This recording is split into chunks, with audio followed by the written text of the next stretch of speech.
Welcome to 5 Question Friday. It's me, Cam. I know you weren't expecting me this week, but Sarah had an emergency come up and we didn't want to leave you hanging. So you're stuck with me. I know. It isn't supposed to be until the first Friday of every month, but I mean, it'll be a bonus. You've got me for this Friday and you'll have me for next Friday. But I promise, Sarah will be back next week, or in 2 weeks. She'll be back and she'll be coming at you live from her home state of Texas. Hello. So, I just got new microphones and people are saying hello. So I'm really hopeful that you all can hear me and that there will be no technical difficulties as I jump on last minute and join you for the call today. So welcome.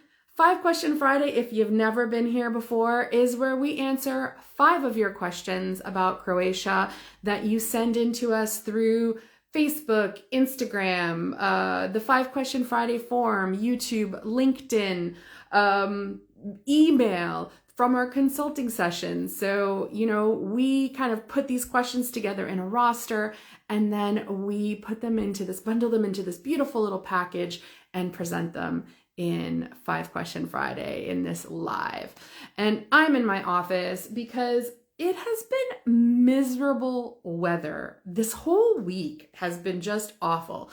I don't know where in the world you are or where in Croatia you are, but here just outside of Zagreb, the weather has been blech for the last few days. And so it's raining and it's cold and I don't think I was up most of the night, but I was up multiple times in the night because the wind was so strong that it kept waking me up, the howling of it. So it was a little crazy. But yeah, I think we're just going to jump right in. I want to just double check one more time that y'all can hear me. So if someone can give me a thumbs up that the sound is good, I think I connected the microphones properly. I'm crossing my fingers that I did and that you can hear me. So please, if someone can just confirm, I would very, very much appreciate it. Awesome. Okay, let's dive in. Our first question comes to us from Grace through Instagram. Thank you, Jeff. I appreciate it. Thanks, Lena. I don't know if I'm pronouncing it correctly. I appreciate that. I just want I'm worried. As I was about to jump in and now I digress, the last live I did, there was like this weird audio glitch that happened where my voice was ahead of or behind the visual audio, and it was really awful. So we've got the whole microphone and sound thing fixed now, so it should be good. So let me dive right in. Our first question, as I said, comes from Grace through Instagram. Hey, Grace, how you doing? And her question is higher education free for temporary residents with spousal permits, or is that just for citizens? So education is not free for temporary residents. And to be honest, the fees that foreigners pay are significantly higher for coming to school in Croatia. And it's higher than it is for even EU citizens, because EU citizens would have the same rights to the higher education in Croatia as Croatians do. So no, it is not free. It is actually quite expensive. And also, there are quotas to the number of foreign students that are accepted into the schools here. So, cool question. Never had that one before. That was really interesting. We've got some guides about the education system. And if you've ever tuned in, I've spoken a lot about the education system, but not about universities as much as elementary schools and middle schools and things like that. But we do have a guide on how the education system works in Croatia generally. So if you'd like that guide, you know what to do. You should know what to do at this point. Send us a DM. If you're watching the afterplay on YouTube, the links will be down in the notes underneath. Otherwise, we can send it to you. Hey, Kathy, nice to see you. Thanks for joining us. It's nice to see some of the familiar live faces. I'm going to head to the next question. That was number 1. Number 2 comes to us from Catherine, also on Instagram. Okay, this one's There's a lot going on here because it's a question about some of the new changes on the law of foreigners, which if you've, been around the last couple weeks, everyone's been digesting and wrapping their brains around some of these new changes. So Catherine asks, regarding these changes to the law on foreigners, she's specifically asking about residence based on property ownership. And there's a referral to retired property owners over 60 and their spouses, common law partners, or life partners. But in these changes, it's not written in the law change if there will be a limit on the number of times a retired person can apply for residence based on property ownership. So we actually requested a decision from the ministry on whether or not there will be a limit, and their response suggested that there would not be a limit on the times that someone could apply for this permit without waiting the 6 months in between, someone being the retired persons over 60. However, again, their response suggests this. Well, things will obviously evolve, but this means that the permit could potentially be a really great option for retirees. But I want to make note, it's really important still to note that it will not lead to permanent residence or qualify you for long-term residence rather. So please take a note of that. And again, all of these changes are coming in and they're new, and we know you guys have a lot of questions on them, and we're working as a team to find all of the answers as they become available. Okay, we've got a few guides that can help you out. Well, first of all, we published a guide really outlining in detail all of the changes to the law on foreigners, so you can check out that guide directly. And then obviously we've got a guide on how to apply for residence based on property ownership. Hey, Kathy. Yeah, you know what? I saw that you had sent a DM. It was a crazy week and I knew that it was on the question here. So had you not jumped on to the session today, I would have totally sent you the link and let you know that it was here. So I'm glad that your question was addressed. Awesome. Rolling along. I still can't believe I feel like it's been raining for days. I don't know how all of the little rivers and streams are not just completely overflowing. I don't know if you can hear the raindrops. I feel like they're really loud. The wind is still really doing its thing, doing its windy thing. All right. Our next question is anonymous and it comes from a consulting session. The question is, can you use the digital nomad permit without working or having a business? So the answer is no, you can't. And let me get into this for you. So as part of an application for a digital nomad permit, you have to prove that you are in fact a digital nomad. And so this is done in one of two ways. You either have to show that you have a business registered outside of Croatia, or you have to show that you have an employment contract with a company that's registered outside of Croatia. If you don't have either of those, then the Croatian government doesn't consider you a digital nomad. Simple as that. Simple as that. Lots of changes to the digital nomad permit, going from the 12 to the availability of doing 18 months. Again, this is for new applications for anyone who's asking about that. Anything that was submitted after March 15th. So if you submitted before March 15th, the old rules still apply, but March 15th of this year was sort of the pivot point for the new rules. We have a guide for this. We have a guide. Of course, we have a guide for the digital nomad permit, and we've got a really robust frequently asked questions section about it as well. So feel free to shoot us a DM if you'd like us to send you the guide directly. If you're watching on YouTube, the link's down below for this guide. Again, we've got the updates from the law on foreigners. We've got that in its own separate guide if you want to sort of see what all the changes are. So that's question 3. We're just going through. I know I'm flying through them a little bit quickly, but they're pretty lots of the same, lots of very similar questions this week coming in through our DMs.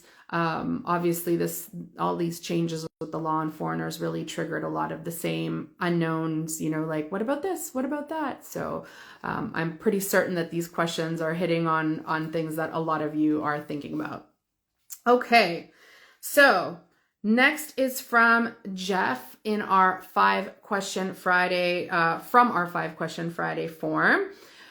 Here we go. I'm going to read this. So regarding people applying for citizenship in the Facebook groups, there seems to be a perception that MUP doesn't process applications in the order that they are received, and that it appears to be a random grabbing of one in the pile.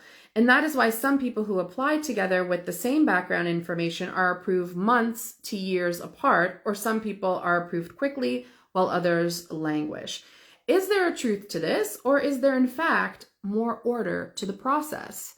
Great question. Great question.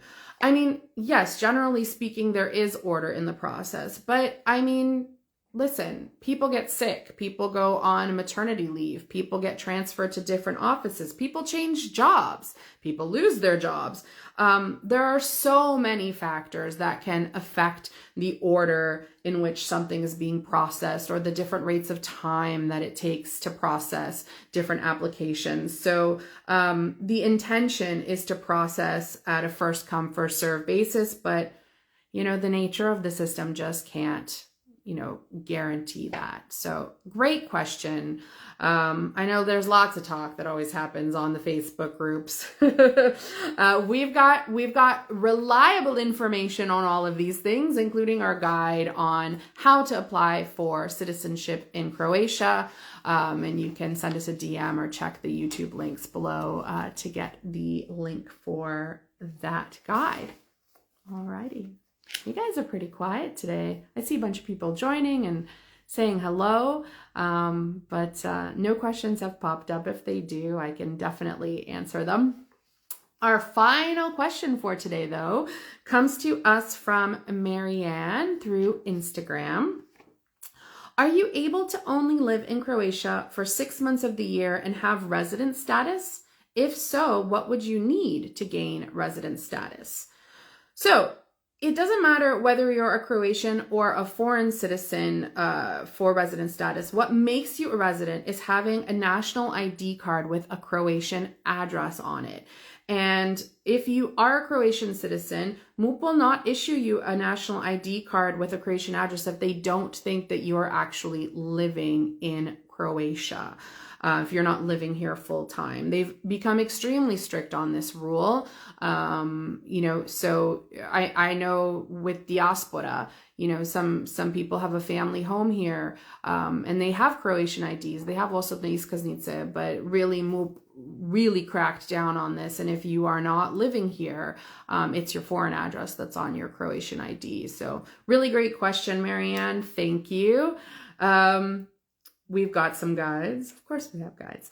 We've got a guide on how to register your address in Croatia and how to obtain a national ID card and osobna iskaznica for Croatian citizenship. That's it for today. I know it's been a short one. What should you expect? Next week, you're stuck with me again. But maybe I'll have a cooler story, because I really feel like this week I was thinking before jumping on, I was like, oh, what can I share about my week other than the fact that it's been raining and I was up all night because of the howling wind, and working all week and driving the kids around and doing all of the things. There wasn't really much exciting. Actually, hold on. Maybe I do have a couple of things.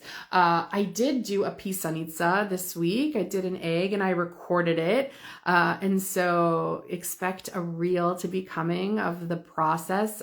This is, I think, the 3rd time that I've shared. I share every year. Or the 2nd time I've done a reel. I did a reel last year of working on the pisanica. So keep your eye out for that. That'll be up soon, and hopefully I'll have some time before Easter to make a couple more. I love making them. It's such a great way to just keep busy. Ručni rad, working with your hands. I find it a very wonderful way to relieve stress. Don't drop it. Thanks, Jeff. Sound advice, sound advice. Honestly, it's really funny. I almost maybe feel like there's some sort of curse because, okay, so there's a tradition in Croatia of what you do with the pisanice. So, you know, you collect beautiful branches like the spring branches with the blooms, and you put them in a vase inside. You can use pussy willows. You can just use, you know, branches from the cherry trees or whatever fruit trees, whatever's blooming. And you put them in a vase, and then you hang your Easter eggs on the vase. And our first Easter here, I was so excited, and I got my vase out and I hung all of my eggs, and came home one day to see that the cat knocked it over. It was in like my mom's like a crystal vase too, so like the vase was broken, the eggs were broken, there was water and tree branches and like leaves, like little, you know, flower buds, everything all over the floor, It was a whole mess. So like I lost all of the pisanice that year. And then for anybody who was around, like Jeff was that Friday, I was so excited because I had made a couple of pisanice, and you guys asked about them. So I was like, oh, I'll show what I've done. And I swear before the episode, I was like, I should make sure that I have them here on my little end table in an egg carton. But then I was like, no, I'm not going to go get an egg carton. It's just 2 eggs. I'm just going to put them here. And, you know, I was like showing you my eggs, bringing them close up. And then I put one down on the end table. I grabbed the other one and I hear it but I'm not processing it fast enough, but I hear the uneven rolling of the egg, and then I hear the psh, and it just falls on the floor. And I swear it is more devastating than hearing an egg, like a full egg, break and the mess that it makes. Because I mean, a pisanice takes me anywhere from 2 to 5 hours to do. And so this pisanice broke. And the second one broke somehow too. I think I put the second one down in shock that the first one broke. And then the second one rolled off the table too. So I don't know. I mean, literally, I don't have any of my old pisanice because they just... They all break. But anyways, it doesn't stop me from working on them because honestly, like I tell whoever kind of does them with me, it's not about, what is the term? It's not about the destination. It's about the journey. It really is. Writing pisanice is not for the faint of heart. And by that, I mean, if you're a perfectionist, it's going to be really hard to deal with because no egg is perfect just by its design. I mean, it's not symmetrical. It's not even. You're working on a surface that's, you know, nature made, and working with fire and beeswax and heat and your hands and trying to do something symmetrical, but it never really turns out that way. And there's this beauty in that too. So anyways, there you go. What I couldn't think of at the beginning of the call, I added to the end for a little bit of extra insight into how the week has been. Jeff, my mom painted ceramic ones, a little more forgiving. Yeah, I wouldn't want to break the ceramic one either. But yeah, I guess it is more for these, they're so thin. And actually the one that I'm using in the reel, my good friend Mariana, she got us duck eggs because the only eggs I can get on the village are brown eggs. And the brown eggs, they're lovely, but they don't hold the dyes in the same way and you don't get the vibrant colors. And so we've been like trying to figure out a way to get white eggs, and nobody seems to have any hens that lay white eggs around. And so we got ourselves duck eggs, which were not cheap, but I've never worked with duck eggs before. And so I went to go empty them because I empty them before I use them. There's all kinds of different ways to make pisanice and to prepare your eggs. I empty mine. I like to work with empty eggs. And they're like, first of all, they feel different. They're a little bit bigger, but I think the membrane of them is thicker or stronger. And so it was very difficult to empty them. And out of the 10 eggs that we got, I annihilated 4 of them. So we had 6 to play with in the end. And for like 10 of them, I don't know. I don't know how much was paid for them. But they were not cheap. That's all I remember. I can't remember what the price was. So I have a few white eggs, but if anybody has any leads on white eggs in Croatia, hook me up, please. Because like I said, I've got tons of brown ones. Got lots of people giving me eggs, But the issue is that the colors don't look so vibrant and stick so nicely to the brown eggs. So yeah, there you go. There's a little inside info to writing pisanica. So that's it for me today. I hope you is going to start my Croatian goodbye now, which I feel like I started before the pisanica story, but in classic Cam form. My Croatian goodbye started and then it didn't. But I hope you have a great weekend. I hope wherever you are, the weather is nicer than it is here. I mean, the weather didn't stop me from, planting my seedlings and transplanting them into something bigger. So still doing very springy things. And I've got tulips growing outside. So despite the rain that's telling me otherwise, I'm really hopeful that the weather will clear up and we'll have a nice week coming up and really feel that spring warmth. Oh, hey, Natty Doe. Lovely to see you. You're welcome. I don't know what you're thanking me for. Was one of your questions? There wasn't a question from you today. No. Cool. Well, maybe it's just a thanks for being here. Thank you for being here. Yes, so as Sarah always says, Sretan petak. I hope you have a fabulous weekend. Thank you for being here. Thanks for joining us. In the replay, we're going to timestamp, so hang tight for those, for finding the answers to the questions.